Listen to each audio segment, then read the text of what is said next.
12 जुलाई को प्रधानमंत्री बिहार विधानसभा के शताब्दी समापन समारोह में शिरकत कर रहे थे। मंच पर तेजस्वी यादव भी मौजूद थे। नेता प्रतिपक्ष होने के नाते उन्हें भी संबोधन का मौका दिया गया था, परंतु संबोधन के वक्त नेता प्रतिपक्ष कई बार अटकते नजर आए थे। अब ये बातें निकलकर सामने आ रही है कि उनकी आंखों में समस्या थी, जिस कारण तेजस्वी यादव लिखित भाषण को सही से पढ़ नहीं पा रहे थे। इसी बात की पुष्टि के लिए हमने संपर्क किया आरजेडी के मुख्य प्रवक्ता शक्ति यादव से। शक्ति यादव जी, क्या कुछ मामला है तेजस्वी यादव के आंखों को लेकर? प्रथम दृष्टया में अगर कोई देखेगा, जो लोग तेजस्वी जी को नहीं जानते हैं या जो लोग उनके भाषणों को नहीं सुने हैं, तो प्रथम दृष्टया में कोई भी कह सकता है कि अटक क्यों रहा है भैया। लेकिन जिनका ट्रैक रिकॉर्ड कभी अटकने का नहीं रहा, धारा प्रवाह स्पीच देने का रहा, सदन हो, सदन के बाहर हो, देश में हो, देश के बाहर, विदेश इंग्लैंड में हो, हर जगह जिनकी वक्तव्य चर्चा का विषय बनता है, आज क्या कारण था कि वो अटक गए? लाइन भी कोई कठिन नहीं थी, क्लिष्ट नहीं था, वर्ड भी क्लिष्ट नहीं था। तो कई लोग तो ये सोचने लगे कि आखिर हुआ क्या।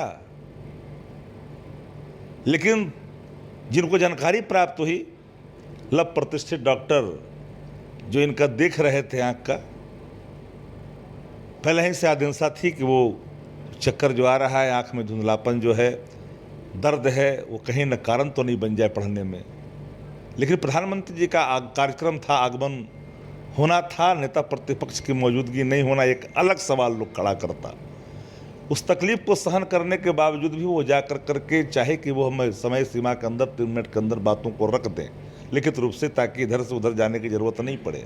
सम्मान करना था देश के प्रधानमंत्री जी को, जिस तरह से उन्होंने शब्दों का प्रयोग किया कि विश्व के सबसे बड़े लोकतांत्रिक देश के आदरणीय प्रधानमंत्री नरेंद्र मोदी जी, देश को लोकतंत्र का ज्ञान का प्रकाश फैलाने वाले लिच्छवी गणराज्य जो धरती है वैशाली की, जो बिहार जो है, जो सबसे बड़ा इसका उदाहरण है, उस राज्य के मुख्यमंत्री नीतीश कुमार जी और आदरणीय जननायक कर्पूरी ठाकुर जी की, उनके नाम जो है हम लोग देश रत्न की मांग कर रहे थे। नेता प्रतिपक्ष ने की मांग, ये शब्द सारे आ गए, इस पर कोई चर्चा नहीं की, रुक गए। अल्प विराम, पूर्ण विराम की चर्चा लोग करने लग गए, हलंत की चर्चा लोग करने लग गए, अटकने की चर्चा लोग करने लग गए। लेकिन बिना हकीकत जाने कई तरह की प्रतिक्रियाएं सोशल मीडिया पे आने लगी। ऐसा नहीं लग रहा है कि मतलब ये बात निकलने में देर हो गई कि तेजस्वी यादव की आंखों में समस्या है? तब तक काफ़ी उन्हें सोशल मीडिया पर ट्रोल किया गया, साथ ही उनके विरोधी दल के नेता ने उन्हें जो है उनकी विद्वता पर शक किया। उन्होंने कहा, यह भी कहा कि बड़े मंच पर बोलने के लायक नहीं तेजस्वी यादव। माफ़ करना भाई, बिहार सरकार के विधि मंत्री ने अग्निवीर के सवाल पर कितना घटिया बयान दिया था, मैं वो नहीं कहना चाहता हूँ।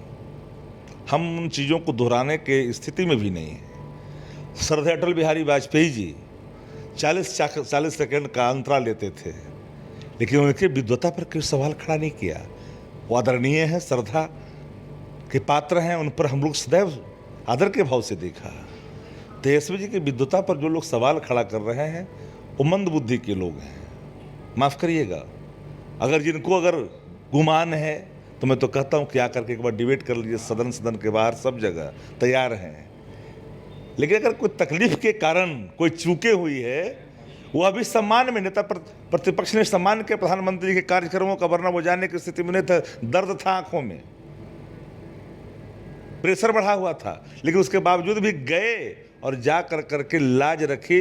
बिहार आतिथ्य की भूमिका में था, प्रधानमंत्री जी को विधानमंडल के कार्यक्रम थे, उन कार्यक्रमों में उन्होंने सम्मान किया नेता प्रतिपक्ष ने प्रधानमंत्री जी को, और प्रधानमंत्री जी का जो सम्मान किया, जो शब्दों का उद्बोधन हुआ, उसकी चर्चा करने के बाद जो देखते हैं टुटपुंजिया झुटपैया नेता जो सोशल मीडिया पर क्या क्या लिखने लगे, तो हमको तो लगता है कि अज्ञानता से लेवरेज व्यक्ति कभी सार्थकता की दिशा में कोई शब्द का प्रयोग नहीं करता है, बिन जाने कुछ शब्दों का प्रयोग होता है, जिसके कारण कई दिक्कतें आती है। तो अब मैं समझता हूं कि अज्ञानता में बहुत लोग बयान दे गए। अगर जो लोग तेजस्वी जी की मेधा को, तेजस्वी जी की डेप्थ को, तेजस्वी जी के स्किल को, उनकी क्षमता को अगर जानने वाले लोग हैं, वो सवाल नहीं खड़ा कर सकते। तेजस्वी यादव अपना इलाज अभी कहाँ करवा रहे हैं अपनी आंखों का? देखिए, भगवत झा आजाद जी के पुत्र हैं, वो एम्स के HOD रहे हैं, रेटिना के मामले में एक्सपर्ट हैं, और वही उनका देख रहे हैं, 3-4-5 दिन से उनका चल रहा है, वही सब कुछ देख भी रहे हैं, उनके हर चीज़ों की जांच वही कर रहे हैं। या कोई मिथ्या या भ्रमक चीज़ों को हम लोग नहीं रखना चाहते। ये लोग चाहते भी नहीं थे कि ये बात खुल करके आए। हम लोग इस आदरणीय नेता प्रतिपक्ष को तो मैं सैल्यूट करता हूँ कि तकलीफ़ में होने के बावजूद भी हमें हिम्मत की बलिहारी देता हूँ जी। कह रहे नौजवान है, ये सब छोटी मोटी तकलीफ से क्यों हम परहेज करेंगे, जाएंगे प्रधानमंत्री जी कार्य करें। मैं तो सैल्यूट करता हूँ जिनके जज्बे को। लेकिन जो लोग जाने बगैर कुछ अज्ञानता बस कुछ जो टिप्पणियाँ किया है जिन लोगों ने, उनको भगवान बुद्धि दे, सद्बुद्धि दे, जरूर मंद बुद्धि के शिकार ना हो। तो आपने सुना कि शक्ति यादव ने साफ तौर पे कहा है कि माननीय प्रधानमंत्री के सम्मान में तेजस्वी यादव मंच पर उपस्थित हुए, क्योंकि वो तकलीफ में पहले से ही थे और प्रधानमंत्री के सम्मान में वो मंच पर उपस्थित हुए और आंखों की समस्या के कारण वो जो है अपना संबोधन जो लिखित था उसे देखकर पढ़ रहे थे और समस्या का कारण ही कई बार अटकते नजर आए। शक्ति यादव ने यह भी कहा कि भारत के पूर्व प्रधानमंत्री दिवंगत अटल बिहारी वाजपेयी भी अपने संबोधन में कई बार रुकते थे, लेकिन हमने कभी भी उनकी विद्वता पर शक नहीं किया। इसी तरह तेजस्वी यादव की विद्वता पर शक करना कतई जो है वो गलत है। खबरों का सिलसिला यूं ही चलता रहेगा। मैं था आपके साथ बिजजीत आनंद, फर्स्ट बिहार, पटना।